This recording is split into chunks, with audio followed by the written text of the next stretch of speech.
Fake news de Libération, les décodeurs du monde, l'AFP factuel. Ils sont des dizaines et des dizaines à défendre le politiquement correct au sein d'entités gavées d'argent public, de votre argent. Et nous, sur Immédiat, nous sommes une toute petite équipe pour démonter les mensonges du système. Nous avons besoin de vous. Aidez TV Liberté.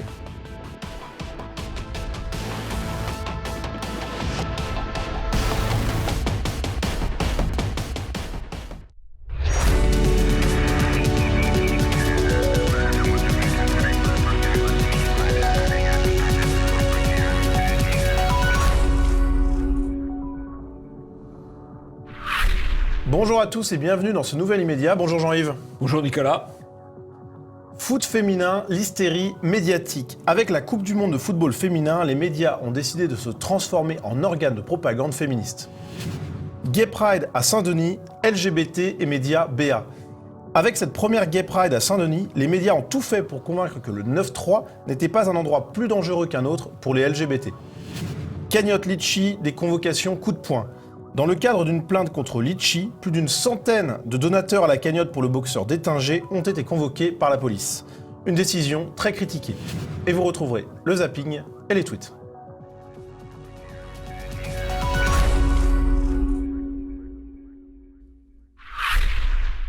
C'était le matraquage médiatique de la semaine, vous n'avez pas pu y échapper, dans tous les JT, dans tous les journaux. Les médias ont fait un maximum d'écho à la Coupe du Monde féminine de football, avec par exemple cette une de Libération, les femmes touchent au but, ou encore celle du Monde. Début en fanfare pour le mondial féminin. Alors cet embrasement, il n'est pas seulement médiatique, mais il est également politique, on va le voir avec cette vidéo de Sibeth Ndiaye et Julien de Normandie. Alors que les vrais pros, elles sont là. T'as carrément raison, les vrais pros, c'est notre équipe et on espère tous qu'elle ira en finale. Pas vrai? Ah ça c'est clair. On les supporte et c'est dès ce soir.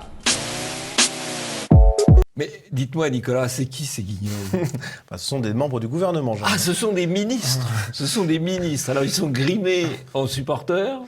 C'est vrai que ça fait pas très sérieux. En soutien, et ils ne parlent pas non plus vraiment français parce que Madame Sibeth nous dit on les supporte. En français, on dit on les soutient. Voilà, le porte-parole du gouvernement français ne parle même pas un français un minimum correct. Alors ça, c'est pour la forme. Le fond, c'est presque plus grave puisque on a une injonction de propagande d'être devant son téléviseur ou son écran pour soutenir une équipe sportive. Une injonction de propagande. Alors ce ne sont pas les seuls, les hommes politiques à proposer cette injonction. Il y a eu un emballement médiatique autour de la Coupe du Monde féminine et de l'équipe de France en particulier, parfaitement décrypté par un article de 20 minutes. Du néant à la cohue, retour sur la révolution médiatique du foot féminin. Le journaliste Émeric Le Gall, qui est spécialement chargé de suivre l'événement pour 20 minutes, parle d'une entrée dans une autre dimension pour l'équipe de France féminine. Et une des joueuses affirme même dans cet article « On n'avait jamais vécu ça, c'est un rêve de voir autant de médias ». Et Noël Le Graët, qui est le président de la FFF, la Fédération française de football, note malgré lui le parti pris médiatique. Les médias jouent un rôle important, le nombre d'images, de reportages depuis un mois nous aide énormément. Je n'en ai jamais vu autant pour les filles, confiait-il, avant même de réfléchir et de se reprendre, note 20 minutes, et même pour les garçons en fait. Donc on voit qu'il y a un emballement médiatique énorme. Et le journaliste de 20 minutes le confirme. Dans la plupart des médias français, ce mondial féminin a été pris très au sérieux. Les moyens matériels, humains et financiers n'ont jamais été aussi importants. Pour le Figaro, le football féminin vit une véritable montée en puissance et 2019 représente l'année de tous les records. Le Figaro note ainsi que l'ouverture du mondial a fait la une des plus grands quotidiens et que près de 63% des Français se déclarent prêts à suivre la compétition. On voit donc, Jean-Yves, qu'il y a eu un emballement médiatique autour de cette Coupe du Monde. Alors, un emballement médiatique qui est quand même tout à fait étonnant parce que le football féminin est un sport finalement très très peu pratiqué. Il y a assez peu de licenciés femmes. Il y a plus de 2 millions de licenciés football hommes et il y a 150 000 licenciés femmes. Beaucoup moins, par exemple, que de femmes licenciées sportives en équitation, plus de 600 000. C'est un sport où il y a d'ailleurs beaucoup plus de cavalières que de cavaliers. En natation, en tennis, qui sont des sports où il y a à peu près autant d'hommes que de femmes. Donc c'est tout à fait artificiel de mettre en avant cette opération de football féminin. Alors, pourquoi les médias s'y intéressent-ils ? Pourquoi ? Bon, il y a, c'est vrai, une raison, on peut dire, objective, c'est une compétition qui a lieu en France. Mais il y a surtout derrière cela une opération de propagande et d'ingénierie sociale. C'est une opération pour faire progresser l'idéologie féministe, l'idéologie diversitaire, et à la fois l'égalité homme-femme, puisqu'on va montrer que les femmes aussi peuvent jouer au football, quand même un sport plutôt physique, on va dire. Bon, voilà, donc ça c'est la première opération. Et puis c'est un sport, précisément peut-être d'ailleurs parce qu'il est assez physique, où les minorités ethniques peuvent être relativement présentes, à la fois dans le football masculin et dans le football féminin. Donc on refait un peu pour les femmes ce qui avait été fait lors de la Coupe du Monde de 1998, une opération France black blanc beurre. Voilà. Donc il y a tout cela derrière. C'est une opération de propagande. Et on voit, comme dans toutes les bonnes opérations de propagande, l'action du gouvernement avec les deux pitres qu'on a vus tout à l'heure, et puis l'action des médias, toutes origines confondues. Et probablement aussi les publicitaires qui voient un intérêt financier et commercial. Voilà. Et je crois d'ailleurs que vous aviez un parallèle historique avec du capitalisme qui prend fait et cause pour le féminisme. Absolument. Alors, il y a eu une alliance très importante entre les féministes et une puissante force économique dans les années 1920, pas dans les années 1920 actuelles, les années 1920, c'est les cigarettiers, les fabricants de cigarettes qui ont utilisé à fond le courant féministe pour doubler tout simplement leur marché. Et donc ça a bien marché d'ailleurs, parce que l'alliance des féministes et des cigarettiers a pratiquement doublé, en tout cas fortement augmenté la consommation du tabac et a permis aux femmes d'accéder au cancer du poumon. Alors ça marche également effectivement pour le foot, puisque bien il y a eu un succès d'audience avec 10 millions de personnes devant TF1 pour le premier match de l'équipe de France féminine, puis 9 millions sur le second, c'était hier soir. Et donc avec TF1 qui pourrait revoir à la hausse ses tarifs publicitaires et les hôteliers qui se frottent les mains parce que le mondial féminin est un succès pour eux. Donc finalement, la propagande... La propagande, ça marche. Ouais, tout simplement. La propagande, ça marche. Ça a marché en Allemagne nationale-socialiste, ça a marché en Union soviétique, ça a marché en Chine, ça marche en Corée du Nord, ça marche en France... dans la France républicaine de 2019, ça marche aussi, c'est pareil, rien de nouveau. Alors la propagande, on va se focaliser sur un article qui est assez drôle, celui du Huffington Post, intitulé « Coupe du monde, les différences entre le football des femmes et celui des hommes ». Le journaliste note « 11 joueuses sur un rectangle vert, des schémas tactiques connus, des sprints et des frappes en lucarne. À première vue, difficile de dire ce qui sépare le football pratiqué par les hommes de celui des femmes. Et pourtant, en creusant un peu, il s'avère que des différences assez profondes existent tout de même. Alors, quelles sont ces différences ? Eh bien, le journaliste cite pêle-mêle le fait que les femmes simulent moins que les hommes, que les femmes réfléchissent plus et mieux que les hommes sur le terrain, et qu'elles ont une vision du jeu supérieure. Sauf que ça s'arrête là, alors que les plus grandes, les plus évidentes des différences ne sont évidemment pas celles-là, c'est évidemment d'autres différences. Ce sont des différences physiques, des différences de force musculaire. Et d'ailleurs, je crois que quand il y a des compétitions entre des équipes professionnelles féminines et des équipes de jeunes amateurs un peu jeunes, de jeunes de moins de 15 ans, moins de 15 ans, un peu physiques, c'est plutôt eux qui gagnent. Voilà. Ouais, complètement. Bon, et pourtant, ils n'en parlent pas. D'ailleurs, il y a une raison. On ne fait pas d'équipe mixte. Voilà. Alors que, par exemple, dans d'autres sports, par exemple dans des compétitions d'équitation, il y a aussi bien des hommes que des femmes. Il y a un peu plus de cavaliers pour les choses les plus rudes, mais il y a aussi des cavalières. Alors, ce qui est quand même incroyable dans cet article, qui est un modèle de propagande, c'est qu'il n'y a pas un mot sur ces différences qui sont pourtant les premières auxquelles on pense quand on compare les deux football au féminin et masculin. Mais bon, c'est la propagande, tout simplement. Alors, autre exemple, peut-être moins de propagande que de tyrannie médiatique, le cas Finkielkraut. Le 5 juin dernier, le philosophe était invité par Sonia Mabrouk sur CNews et il a été interrogé sur le football féminin. On va voir que sa réponse n'a pas plu à Sonia Mabrouk. Vous me faites peur. Le football. Oui, mais j'ai décidé de ne plus jamais parler de football à la télévision. Football féminin. Ah bah alors là, non, j'aime pas le football féminin. Comment ça? Pourquoi? Quelle différence? Vous n'allez pas me faire une hiérarchie sur ce sujet aussi? C'est pas possible. Mais alors après, on va faire le rugby féminin. Mais arrêtez l'égalité, bien sûr l'égalité, mais un peu de différence, si vous voulez. Alors, selon Sonia Mabrouk, eh bien, ne pas avoir envie de regarder le football féminin, ça serait même rétrograde. Et après, vous allez me demander de regarder un match de boxe entre femmes, et puis un match de rugby. Et ben moi, j'ai pas envie, c'est tout. C'est tout. Vos propos, pardonnez-moi, là on est plus dans le conservatisme, là on est dans le... Hein, on est dans quoi? C'est un peu rétrograde, pardonnez-moi. On est dans quoi? Pourquoi ce sont des formidables sportives avec des parcours hors terre, des combattantes sur le terrain, comme les hommes.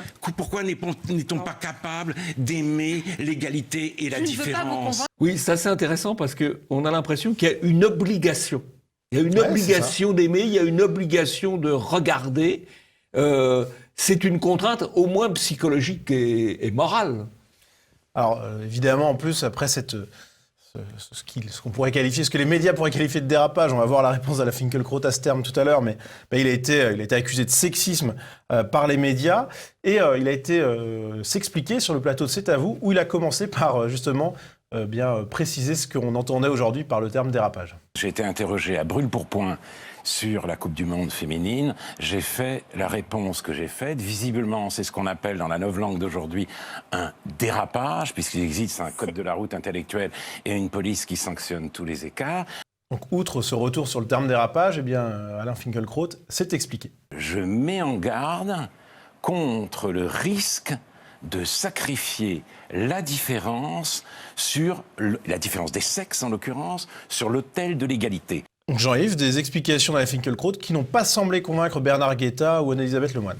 Alors, il faut bien dire qu'il tombait devant un tribunal médiatique particulièrement bien choisi et bien sélectionné, puisqu'on avait Patrick Cohen, dont le macronisme de combat est quand même assez connu, Lescure, qui a été membre du comité de soutien d'Anne Hidalgo, donc on voit aussi assez bien quelle est l'orientation politique. Et puis alors, ce qui est encore plus extraordinaire, parce que là, il n'y a plus de raison de se gêner, on a Laurent Saïm, qui a été l'ancienne porte-parole de Macron pendant la campagne présidentielle, et Bernard Guetta, qui vient d'être élu député En Marche. Enfin, apparemment, il n'est pas en train d'occuper son mandat, puisqu'il vient faire le métier de journaliste, d'inquisiteur sur C'est à vous. C'est quand même, quand on voit la liste des gens qui constituent le plateau, c'est quand même assez sidérant, quoi. Et c'est pas étonnant dans ce cas-là. C'est sidérant. Oui. Vous me direz, on devrait être blasé, malheureusement, on devrait être blasé. C'est le service public. C'est le service public, voilà. C'est le service public. Payez votre redevance. Et puis aidez TV Liberté. Passons au zapping.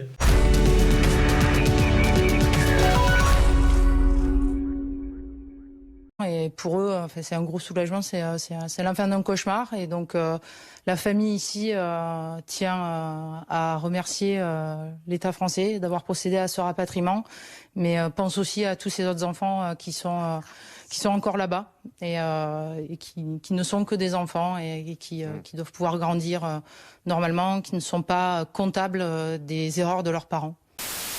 Et je trouve que On entend tellement de bêtises sur ce quartier de la Chapelle, on entend tellement de bashing, on entend tellement même de haine qui dégueule sur ce quartier. C'est un des quartiers les plus innovants, c'est un des quartiers les plus nouveaux, c'est un des quartiers qui représente le plus ce qu'est le Paris de demain que ce que le quartier de la Chapelle, et il mérite tellement mieux que ceux qui passent du matin au soir à en dire du mal.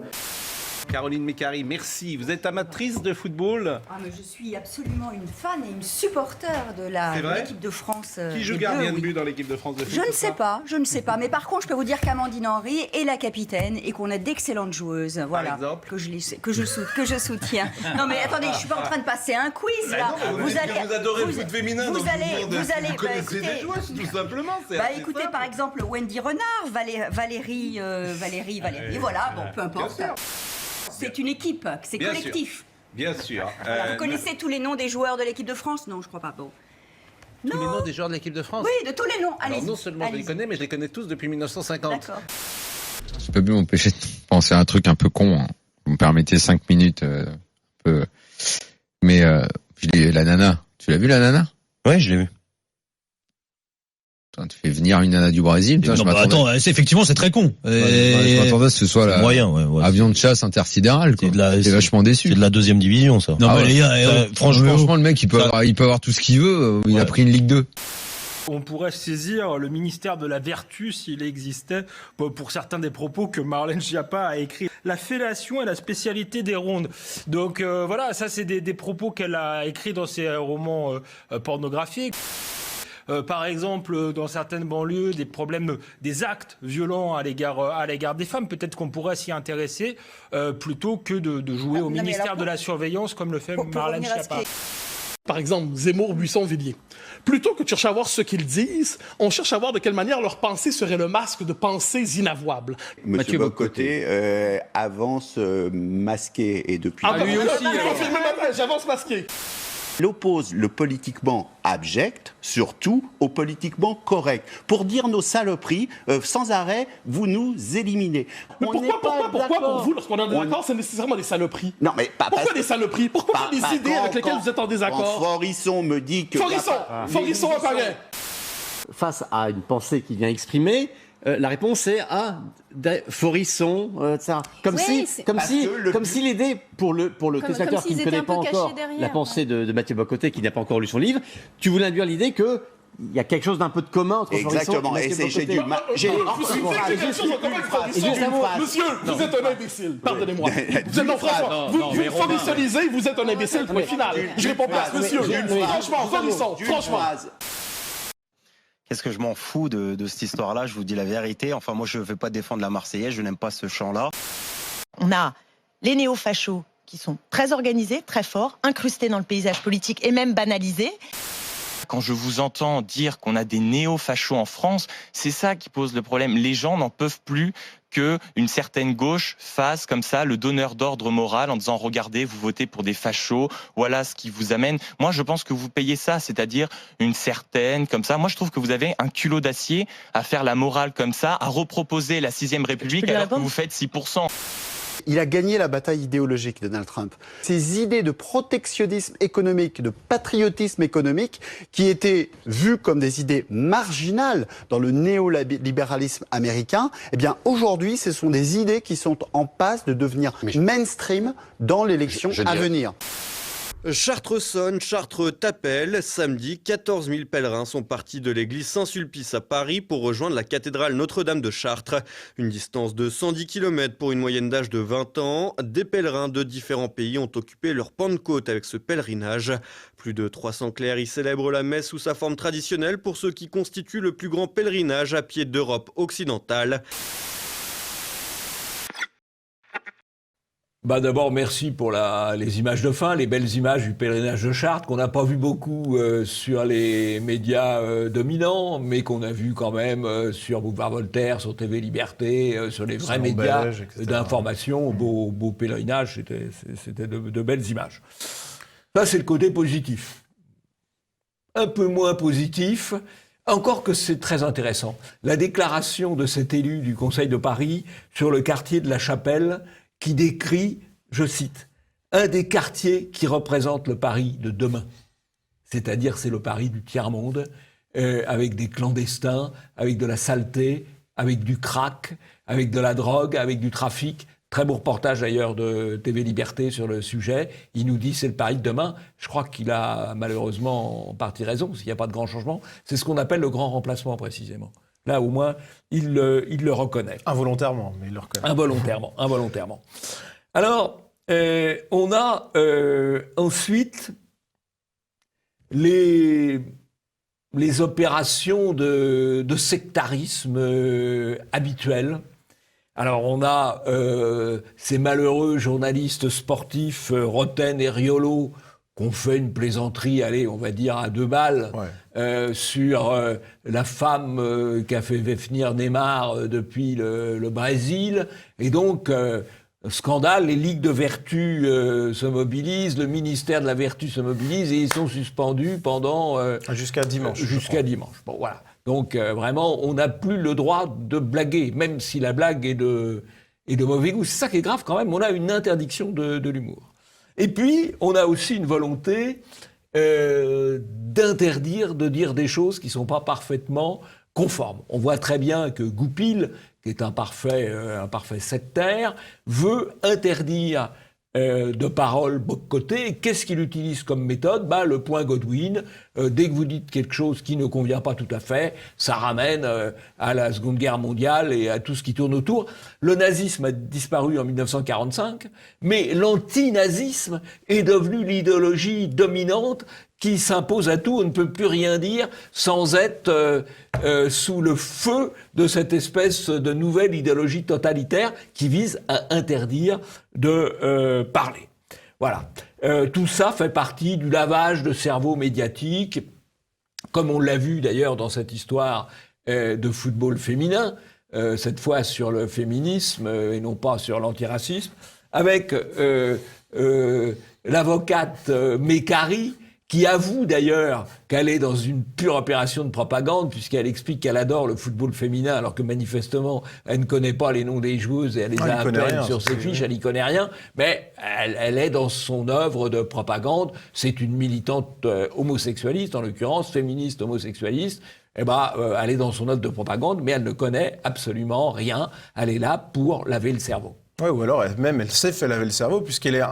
Elle aime la chose par principe, sans rien connaître. Et du coup, c'est un peu la même chose que beaucoup de personnes qui aiment par principe parce que les médias leur ont dit d'aimer, alors qu'ils n'y connaissent rien. Alors, c'est intéressant de voir l'efficacité, on l'a dit déjà, l'efficacité de la propagande. C'est quand même quelque chose à retenir. Et il ne pourrait y avoir de liberté, de changement de politique, sans mise en cause de ces opérations de propagande systématiques qui se déversent beaucoup plus fréquemment. Les tempêtes médiatiques sont beaucoup plus fréquentes que les tempêtes maritimes sur les côtes. Passons au deuxième sujet, Gay Pride à Saint-Denis, LGBT et médias BA.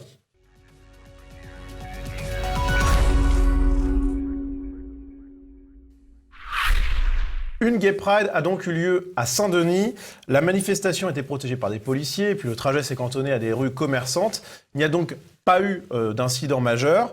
Et de nombreux médias étaient présents sur place, où se sont fait l'écho de cette manifestation, avec un mot d'ordre. Les banlieues ne sont pas des endroits où l'homophobie est plus importante qu'ailleurs. L'AFP a par exemple produit une dépêche, reprise ici par l'Express. 1 millier de personnes à Saint-Denis pour la Gay Pride des banlieues. Les journalistes de l'AFP déclarent un défilé festif et coloré sous le regard parfois ahuri mais plutôt amusé des habitants, avec l'un des organisateurs de la marche qui confie qu'il veut montrer que la banlieue n'est pas une zone de non-droit comme certains veulent le faire croire. La journée doit être placée sous le signe de l'intersectionnalité, soit la lutte contre le cumul des discriminations. Et dans l'article, on note, dans les rues de Saint-Denis, drag queens, transsexuels et hommes légèrement vêtus défilent devant des habitants interloqués et amusés. Il y a la parole qui est donnée à des manifestants. C'est une ville militante et aujourd'hui la communauté LGBT ressent le besoin de s'exprimer, alors j'accompagne. Tout le monde a sa place ici, ajoute ce musulman pratiquant. Les gens ont peur des banlieues, c'est une image véhiculée par les imaginaires collectifs, par la sphère médiatique et par une grosse partie de la classe politique, assure Youssef, habitant d'Aubervilliers. Aujourd'hui, je n'ai vu aucune violence, alors qu'en Vendée, un stand LGBT a été attaqué par un groupe de jeunes, déplore le militant. Et enfin, la parole à un élu local. Je suis convaincu que ce n'est pas plus compliqué d'être LGBT à Saint-Denis qu'à Paris, affirme Majid Messaouden, élu de Saint-Denis. C'est autant des familles blanches que arabes qui rejettent leurs enfants quand ils font leur coming out. Donc, Jean-Yves, on voit qu'il y avait un mot d'ordre clair, c'est en gros pas d'amalgame, la banlieue, c'est un endroit comme les autres. Quoi. Absolument. L'idéologie dominante, en fait, elle promeut, et la propagande qui l'accompagne, elle promeut les minorités ethniques d'un côté, les minorités ethniques et religieuses, et les minorités sexuelles de l'autre. Sauf qu'il y a quand même une certaine contradiction. Et donc, là, l'opération était d'essayer de passer à travers les mailles de la contradiction, donc de montrer que finalement ça pouvait bien se passer. Alors en fait c'est très périphérique parce que c'est la périphérie de la Seine-Saint-Denis. Et puis on va dire les choses. C'est pas les habitants de Seine-Saint-Denis qui ont défilé. On voit très bien, à part 2-3 personnes de ci de là, c'est essentiellement une manifestation. Allez, on va dire les choses, une manifestation blanche. Voilà. Qui est venu de manière, je dirais, c'est peut-être une entreprise de reconquête territoriale d'un certain point de vue, puisque ils viennent sur un territoire qui est pas tout à fait le leur. Voilà. Alors, ce qui est amusant, c'est une séquence qui a été capturée par Quotidien, où on voit bien justement cet élu local qui discute avec un militant LGBT qui n'est pas aussi angélique que lui et que les organisateurs de la manifestation sur l'homophobie dans les banlieues. On regarde la séquence tout de suite. Tout le monde le sait, il est plus difficile de vivre son orientation sexuelle et son identité de genre dans les quartiers populaires qu'à Paris. On sait très bien que est-ce que tu as remarqué un truc tout bête qu'en banlieue, dans les quartiers populaires, non, il n'y a pas de on sait parce tabou, que c'est tabou. Ça tu te bases sur rien. Quand tu dis ça, tu te bases sur rien. Mais ça, c'est dû à plusieurs facteurs. Moi, je vais te dire les faits. Les faits, c'est quoi? Culture, à Paris, c'est dû aux religions et à l'éducation. Ça, c'est le discours du Front National. Moi, ce que je te dis, pas du tout. Un peu de réel dans ce monde d'occultation. Ouais, c'est étonnant. Mais en tout cas, on voit bien effectivement que les organisateurs avaient pas envie d'entendre ce discours-là, en tout cas. Et les médias non plus, a priori. Et justement, il y a quelque chose qui est assez intéressant dans le traitement médiatique par l'AFP notamment, c'est qu'on a l'impression que les habitants sont plutôt amusés par la manifestation et sont plutôt bienveillants. On le revoit avec l'AFP, un défilé festif et coloré, donc sous le regard parfois ahuri, mais plutôt amusé des habitants. Un article du Parisien. Les habitants surpris et amusés. Les habitants regardaient avec un air surpris, voire amusé, le défilé. Puis la parole à un témoin. Voir une telle manifestation à Saint-Denis, c'est encourageant. Toute la diversité de la ville est représentée, observe Sébastien. Donc, choix des habitants de Saint-Denis interrogés et puis des faits mis en lumière, mais qui n'a pas été le même en fait par Valeurs Actuelles, qui lui a tendu son micro aussi à d'autres personnes. Dans cet article, Gay Pride à Saint-Denis, le choc des communautés. Et dans cet article, on note que nombreux sont ceux qui mettaient pour la première fois les pieds à Saint-Denis. À la question « Vous n'avez pas peur de venir manifester ici ?» 3 adolescentes répondent « Si, un peu ». Donc on voit que ce ne sont pas des gens qui sont venus de Saint-Denis, donc comme vous l'avez dit précédemment.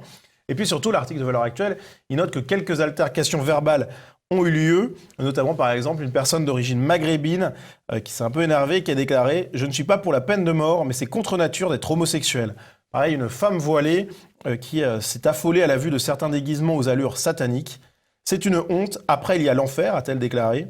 Et puis, Valeurs Actuelles a noté que sur les terrasses composées quasi exclusivement d'hommes, en fait, les manifestants se faisaient moquer par les personnes en terrasse. Donc, Jean-Yves, on voit que les médias, en fait, notamment l'AFP, ont caché la réalité, les altercations, pour en brosser un portrait idyllique de cette manifestation, tout simplement. Absolument, oui. Et donc bravo à Valeurs Actuelles d'ailleurs pour avoir porté un peu de réinformation, quoi, voilà. Effectivement. Et en parlant de réinformation, je vous propose qu'on passe au tweet.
Je vais centrer un petit peu sur les libertés. Les libertés, bravo aux journalistes mexicains de soutenir Assange. On aimerait que les Français en fassent autant. On aimerait que les Français en fassent autant, mais ça, c'est pas tout à fait le cas. Bravo à ceux qui, aux États-Unis, déplorent la disparition du dessin de presse au New York Times. Là, on voit aussi toujours le fait que l'humour devient de plus en plus interdit, proscrit dans les sociétés politiquement correctes. L'affaire du Spiegel rebondit. Le Spiegel, c'est l'histoire de ce grand journaliste titré dont on a découvert qu'il bidonnait ses entretiens. Dans le sens du politiquement correct, Dans bien le sens sûr. du politiquement correct, bien entendu. Sinon, ça aurait duré moins longtemps. Ça aurait duré moins longtemps. Et qu'il inventait, au fond, des personnages qui disaient ce qu'il avait envie d'entendre, ou plus. Mais là où c'est encore plus intéressant, c'est que c'est sa direction qui avait envie d'entendre et qui lui orientait les reportages. Et après, il les faisait à sa manière, c'est-à-dire tout simplement en inventant les faits qui allaient bien pour le scénario, au fond, politiquement correct qu'il s'agissait de construire. Plus grave peut-être, cette information comme quoi les gendarmes auraient arrêté 5 hommes d'ultra-droite soupçonnés de vouloir attaquer un lieu de culte arrêté. Alors, c'est quand même assez extraordinaire d'arrêter des gens soupçonnés de vouloir attaquer un lieu de culte, en l'occurrence musulman ou juif, je ne sais pas, alors qu'il y a des centaines de profanations d'églises, de dégradations, des dizaines d'incendies, et qu'on n'arrête pratiquement jamais personne. Il y a moins d'empressement, ça c'est sûr. Il y a moins d'empressement.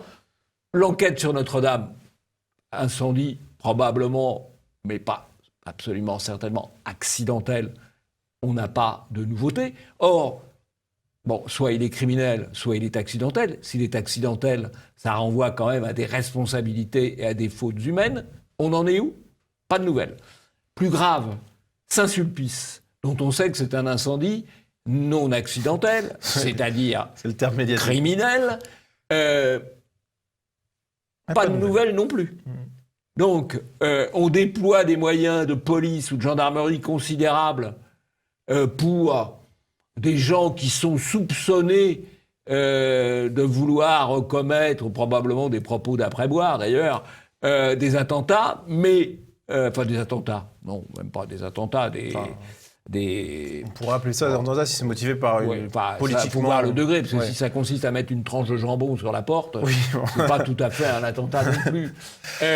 Mais donc, là, on met des gros moyens considérables, mais contre des faits qui n'existent pas, et on ne met rien pour interpeller les auteurs de faits, eux, bien réels.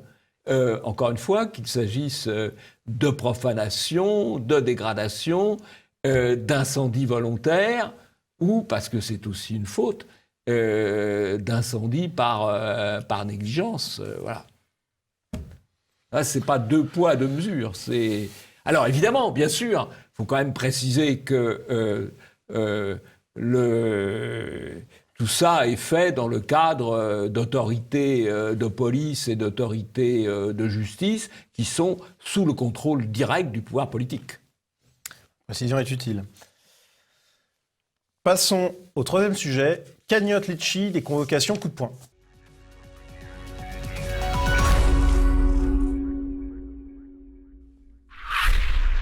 Voilà une information qui a fait rugir sur les réseaux sociaux des donateurs à la cagnotte Litchi en soutien à Christophe Détinger, le boxeur des Gilets jaunes. Ces soutiens ont été convoqués par les services de police pour répondre à des questions sur leurs dons. Alors, quels sont les faits? L'AFP a mené l'enquête. On le voit par exemple avec cet article du Monde. Les dons avaient afflué, 145 000 € selon les Détinger, mais la plateforme a fermé la cagnotte et bloqué l'argent. 40 souscripteurs ont porté plainte, estimant que Litchi avait manifestement détourné les fonds en procédant unilatéralement au remboursement et en modifiant unilatéralement leur destination. Alors selon Litchi, l'organisateur s'était engagé à ce que les sommes récoltées servent uniquement à couvrir les frais de justice. Sauf que l'organisateur ne s'est jamais engagé à ce que les fonds ne servent que pour les frais d'avocat, a répondu Laurence Léger, qui défend également le couple d'Étinger. C'est donc cette plainte des 40 donateurs contre Litchi qui a motivé l'audition des autres donateurs. Et donc Le Monde revient sur les faits.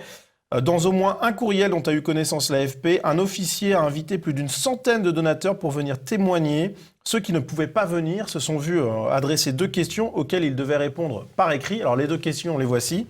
Pour quelle raison avez-vous souscrit un don à la cagnotte Litchi en soutien à Christophe d'Étinger?